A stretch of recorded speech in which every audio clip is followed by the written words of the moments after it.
የኢትዮጵያ አየር መንገድ ጀብድና የህንድ ፓኪስታን ጦርነት። ህንድና ፓኪስታን አሁንም በጦርነታቸው ገፍተውበታል። በዚህ ጦርነት መሃል የኢትዮጵያ አየር መንገድ ብቻውን መብረሩ የዓለምን ትኩረት እንዲስብ አድርጎታል። የሁለቱ ሀገራት የድንበር ግጭትና የድንበር ይገባኛል ጥያቄም ከ50 ዓመታት በላይ አስቆጥሯል። ሀገራቱን የሚያጋጨው ደግሞ የካሽሚር ግዛት ይባላል። ገሚሱን ፓኪስታን፣ ገሚሱን ህንድ፣ ግማሹን ደግሞ ቻይና ትቆጣጠረዋለች። ከግዛቷ ውስጥ 45 በመቶ ያክሉን ህንድ፣ 35 በመቶውን ፓኪስታን፣ ቀሪውን 20% የሚሆኑን ደግሞ ቻይና ይቆጣጠሩታል። እናም ግዛቱ እስካሁን ድረስ መፍትሄ ያልተገኘለት የጦርነት ቀጠና ሆኗል። ዓለም አቀፉ ማህበረሰብም በካሽሚር ግዛት ምክንያት ብቅልም እያለ በሚከሰተው በህንድና በፓኪስታን ጦርነት ተቸግሯል። ሀገራቱ አንድ ሀገር ነበሩ። እንደውም ህንድ፣ ባንግላዴሽና ፓኪስታን በእንግሊዝ የቀኝ አገዛዝ ስር ለ300 ዓመታት ያክል አንድ ላይ ኖረዋል።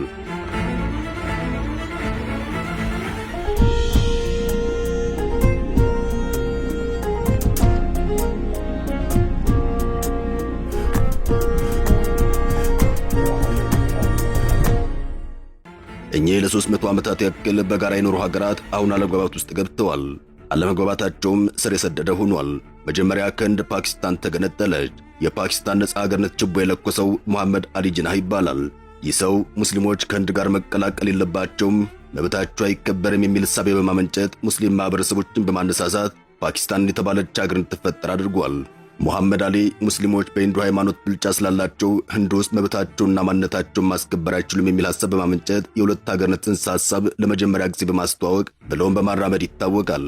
የሙሐመድ አሊ ጅናህ ዋና ሐሳብ ሂንዶችና ሙስሊሞች ሁለት የተለያዩ ህዝቦች ወይም ኔሽንስ በመሆናቸው ሙስሊሞች ራሳቸውን ሉዓላዊት ሀገር የማግኘት መብት አላቸው የሚል ነበር። ይህም ፓኪስታን የምትባል አዲስ ሀገር በዓለም ውስጥ እንድትመሰረት ፈቀደደ። ሆኖም ግን ፓኪስታንና ህንድ ለሁለት ተከፍለው ሁለት ሀገር ከሆኑ በኋላ ያልተፈታ የድንበር ጥያቄ ይገባኛል ይዘው ለዓመታት በጦርነት ሲተጋተጉ ኑረዋል።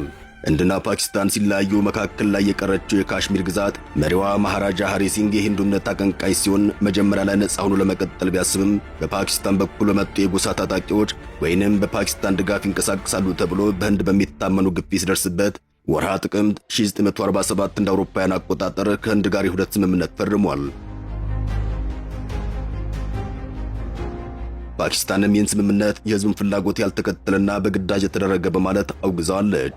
ያኔ ታዲያ ፓኪስታን ከማውገዝ አልፋም ወደ ጦርነትና ግጭት እንዲገቡ በር የከፈተ ነበር። ካሽሚር የተለያዩ ማህበረሰቦች የሚኖሩባት የሂማላያ ተራራ አካባቢ ስትሆን ባሏቱ ሐይቆች፣ አረንጓዴ መስኮችና ጫፋቸው በበረዶ በተሸፈኑ ተራሮች ትታወቃለች። በአውሮፓውያኑ 1949 ሁለቱ ሀገራት ከብሪታንያ ነጻነታቸውን ከማግኘታቸው በፊት የካሽሚር አካባቢ በጣም አወዛጋቢ እንደነበር ቢቢሲ ያስረዳል። የህንድና የፓኪስታንን መለያየት በደነገገው የህንድ ነጻነት አዋጅ መሠረት ብዙሃኑ ነዋሪዎች ሙስሊሞች የሆኑባት ካሽሚር ከሁለቱ ሀገራት ወደ አንዳቸው የመቀላቀል መብት ተሰጥቷት ነበር። የአካባቢው አስተዳዳሪ የነበረው ሃሪ ሲንግ በመጀመሪያ ላይ ካሽሚር ራሷን የቻለች ነጻ ሀገር እንድትሆን ፍላጎት የነበረው ቢሆንም ከፓኪስታን ጎሳዎች የሚፈጸምባቸውን ወረራ ለመከላከል ለምትሰጣቸው ድጋፍ የካሽሚሩ መሪ በአውሮፓውያኑ ጥቅምት 1947 ህንድ ጋር ለመቀላቀል ወሰኑ። ከዚያም በሁለቱ ሀገራት መካከል ጦርነት ተቀስቅሶ ህንድ የተባበሩት መንግስታት ድርጅት ጣልቃ እንዲገባ ጠየቀች። የመንግስታቱ ድርጅትም ካሽሚር ከህንድ አሊያም ከፓኪስታን ጋር መቀላቀል ትፈልግ እንደሆነ ህዝበ ውሳኔ እንዲካሄድ ሐሳብ ያቀርባል። ነገር ግን ህዝበ ውሳኔ ከመካሄዱ በፊት ሁለቱ ሀገራት ካሽሚርን ከሰራዊቶቻቸው እንቅስቃሴ ነጻ ለማድረግ ከስምምነት መድረስ ሳይችል ቀሩ። ወርሃ ሐምሌ 1949 ህንድና ፓኪስታን በተባበሩት መንግስታት ድርጅት በቀረበው የውሳኔ ሐሳብ መሠረት የተኩስ አቁም የሚያደርጉበትን ስምምነት በመፈረማቸው ካሽሚር ለሁለት ተከፈለች። ሀገራቱ ጦርነት የጀመሩት እንደ አውሮፓውያን አቆጣጠር ከ1947 እስከ 48 ባሉ ዓመታት ውስጥ ሲሆን በሁለቱ ሳቢያ የመጀመሪያ የህንድ ፓኪስታን ጦርነት ተቀሰቀሰ። የተባበሩት መንግስታት ድርጅት ጣልቃ ገብቶ የተኩስ አቁም ስምምነት ሲደረግ ካሽሚር ለሁለት ተከፈለች። በህንድ ቁጥጥር ስር ያለው ካሽሚር የጃሙ የካሽሚር ሸለቆና የዳላክ ክፍሎችን ያጠቃለለ ወደ 101387 ካሬ ኪሎ ሜትር የቆዳ ስፋት ያለው ሲሆን በፓኪስታን ቁጥጥር ስር የሚገኘው ካሽሚር አዛድ ካሽሚር ወደ 13297 ካሬ ኪሎ ሜትር፣ በሎም ጊልጊት ባልቲስታን ወደ 72971 ካሬ ኪሎ ሜትር የቆዳ ስፋት ያካትታል። አክሳይችን የተባለው የካሽሚር ሰሜን ምስራቅ ክፍል ወደ 37244 ካሬ ኪሎ ሜትር በ1962 የሲኖንድ ጦርነት ወቅት በቻይና ቁጥጥር ስር ውሏል። በዚሁ በአወዛጋቢው የካሽሚር ግዛት ምክንያት በህንድና በፓኪስታን ውዝግብ እስካሁን ድረስ ተግባራዊ ያልሆነ ህዝበ ውሳኔ አለ። የተመድ የጸጥታው ምክር ቤት በውሳኔ ቁጥር 47 1948 እና በሌሎች ተከታታይ ውሳኔዎች የካሽሚር ሕዝብ የመጨረሻ ዕጣ ፈንታ በነጻና ፍትሐዊ ሕዝበ ውሳኔ እንዲወሰን ቢያዝም እንዲህን ውሳኔ ተግባራዊ ለማድረግ የተለያዩ ቅድመ ሁኔታዎችን በማቅረብ በመቃወም እስካሁን ድረስ እንዳይፈጽም አድርጋለች። በካሽሚር ውስጥ ግዛቲቱ ከየትኛው ሀገር ጋር መሆን እንዳለባት በተመለከተ ያለው አስተያየት የተከፋፈለና የተካረረ እንደሆነ ይታወቃል። በርካቶች በህንድ ስር ከመተዳደር ይልቅ ነፃ ሀገር መሆን አሊያም ከፓኪስታን ጋር መዋደን ይመርጣሉ። ለዚህም ሃይማኖት አንድ ምክንያት ሲሆን በህንድ ይዞታ ስር ከሚገኘው ጃሙና ካሽሚር ውስጥ ከሚገኘው ህዝብ ከ60 በመቶ በላይ ሙስሊም ሲሆን ይህም ሙስሊም ብዙሃን የሆነበት ብቸኛ የህንድ ክፍል ያደርገዋል። የካሽሚር ግዛት ነዋሪዎች ወደ ፓኪስታን የመካለል ፍላጎት መኖሩ ደግሞ ውጤቱን ከባድ ያደርገዋል። ከ1989 ጀምሮ የህንድ አስተዳደርን በመቃወም በአካባቢው በ10 ሺዎች የሚቆጠሩ ሰዎችን ሕይወት ያጠፋ የትጥቅ አመፅ ተካሂዷል። በካሽሚር ግዛት ይገባኛል ጥያቄ ምክንያት ተደጋጋሚ ጦርነት ውስጥ የገቡት ሁለቱ ሀገራት አሁን የገቡበት ግጭት በ2001 እንደ ፈረንጆቹ አቆጣጠር በተደረሰው የተኩስ አቁም ስምምነት የተገኘውን አንጻራዊ ሰላም በማደፍረስ ቀጠናውን ውጥረት ውስጥ ያስገባል የሚል ስጋት አይሏል። 1.44 ቢሊዮን ህዝብ በመያዝ ከዓለም ቀዳሚ የሆነችውን በ240 ሚሊዮን ህዝብ አምስተኛ ደረጃ የተቀመጠችውን ፓኪስታንን ከህዝብ ብዛትና ታሪካዊ ባላንጣነታቸው በተጨማሪም ሁለቱን ኒውክሌር መሳሪያ የታጠቁ ሀገራት ናቸው። ሀገራቱ በተከታታይ የ172 እና 170 ኒውክሌር የጦር መሳሪያ ባለቤት መሆናቸው ውጥረቱን የከፋ ያደርገዋል። በህንድና በፓኪስታን ጦርነት ውስጥ ሩሲያ ድምጿን አሰምታለች። ሁለቱ ሀገራት ከግጭት እንዲታቀቡም ጥሪዋን አቅርባለች። አሜሪካም ጥብቅ ማሳሰቢያ ልካለች። ለሁለቱ ሀገራት የሰላም ጥሪዋንም አቅርባለች። በህንድና በፓኪስታን መካከል የሚካሄደው ጦርነት የቀጠለ ሲሆን ፓኪስታን እስካሁን ድረስ 6 የህንድ ተዋጊ ጀቶችን፣ 25 ድሮኖችን መታ መጣሏን አሳውቃለች። ህንድ በበኩሏ የፓኪስታን አየር ኃይል በህንድ ወታደራዊ ካምፕ ላይ ጥቃት አድርሷል ስትል ተደምጣለች። ፓኪስታን ግን በጭራሽ ጥቃት አላደረስኩም ስትል አስተባብላለች። ህንድ በፓኪስታንና በፓኪስታን ቁጥጥር ስር በሚገኘው ካሽሚር 9 የተለያዩ ቦታዎች ላይ የሚሳኤል ጥቃት መሰንዘሯን አስታውቃለች። የፓኪስታን መከላከያ ኃይል በበኩሉ 3 ቦታዎች ላይ ጥቃት መፈጸሙን ገልጾ 8 ሰላማዊ ዜጎች መገደላቸውን አስታውቋል። የአገሪቱ የውጭ ጉዳይ ሚኒስትር በበኩሉ 8 ሰላማዊ ዜጎች መሞታቸውን አረጋግጦ 35 ሰዎች ደግሞ ጉዳት ደርሶባቸዋል ብሏል። ፓኪስታን ኢስላማባድ በመረጠችው ጊዜ ምላሽ ትሰጣለች ስትል ስለ ጥቃቱ ተናግራለች።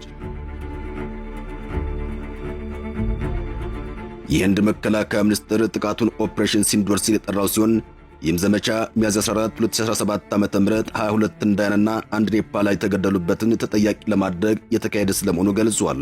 በፓኪስታን ሙንጃብ ግዛት የሙሩዲኬ ነዋሪ የሆኑት የዓይን እማኝ ሞሐመድ ዩኑስ ሻህ እንደተናገሩት የተኮሰቻቸውን 4 ሚሳኤሎች የትምህርት ቤቶችን ግቢ መትተዋል።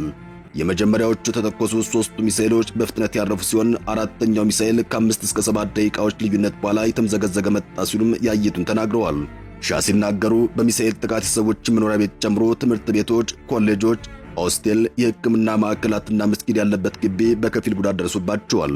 በሌላ በኩል በህንድ በምትተዳደረው ካሽሚር የ3 ሰዎች ሕይወት ማለፉን የህንድ ጦር ቃል አቀባይ ሲናገሩ ለጊዜው ተጨማሪ ዝርዝር ነገሮችን ከመግለጽ ተቆጥበዋል። በሁለቱ ሀገራት መካከል ጦርነት ይተፋፋም ባለበት በዚህ ሰዓት የኢትዮጵያ አየር መንገድ የፈጸመው ጀብድ ብዙዎችን እያስገረመ ይገኛል። ኢትዮጵያ ከህንድም ከፓኪስታንም ጥሩ ወዳጅነት አለኝ እያለች ትገኛለች። በተለይ ጠቅላይ ሚኒስትር አብይ አህመድ ወደ ስልጣን ከመጡ በኋላ ከፓኪስታን ጋር ያለው ወዳጅነት ጠንከር ያለ ሆኖ ታይቷል። የዓለምን ሕዝብ ያነጋገረው የኢትዮጵያ አየር መንገድ የኢትዮጵያ አየር መንገድ በአደገኛ ወታደራዊ ውጥረት መሃል የፓኪስታንን ሰማይ ብቻውን የተሻገረ ብቸኛ አየር መንገድ ተብሏል።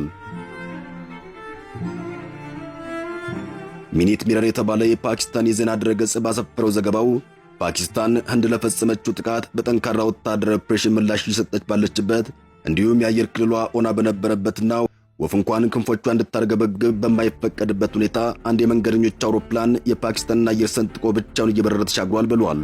የማህበራዊ መገናኛ ብዙሃን ተጠቃሚዎችን እንግዳ ክስተት በፍጥነት መነጋገሪያ እንዳደረጉት የዘገበው ድረገጹ አንድ አስተያየት ሰጭ የኢትዮጵያ አየር መንገድ አውሮፕላን ከፓኪስታን በአስቸኳይ ወጣ ሲል በትዊተር መቀለዱን ጠቅሷል። በትናንትናው ዕለት በህንድና ፓኪስታን መካከል ከፍተኛ ወታደራዊ ውጥረት በነገሰበት ዓለም አቀፍ አየር መንገዶች የፓኪስታን የአየር ክልል እየሸሹ በአማራጭ መስመሮች እየበረሩ በነበሩበት ወቅት ነው የኢትዮጵያ አየር መንገድ ቦይንግ 787 ድሪም ላይነር አውሮፕላን የበረራ ቁጥር ኢቲ672 ከአዲስ አበባ ተነስቶ ወደ ደቡብ ኮሪያ ሲኦል ለመጓዝ ይህን አደገኛ የአየር ክልል ብቻውን የተሻገረው። የአውሮፕላኖችን እንቅስቃሴ በቀጥታ የሚያሳየው ፍላይት ራዳር 24 እንደገለጸው በዚያን ሰዓት በፓኪስታን አየር ክልል ውስጥ የነበረው ብቸኛው አውሮፕላን የኢትዮጵያ አየር መንገድ ብቻ ነው። አበቃን። ሰናይ ጊዜን ተመኘን።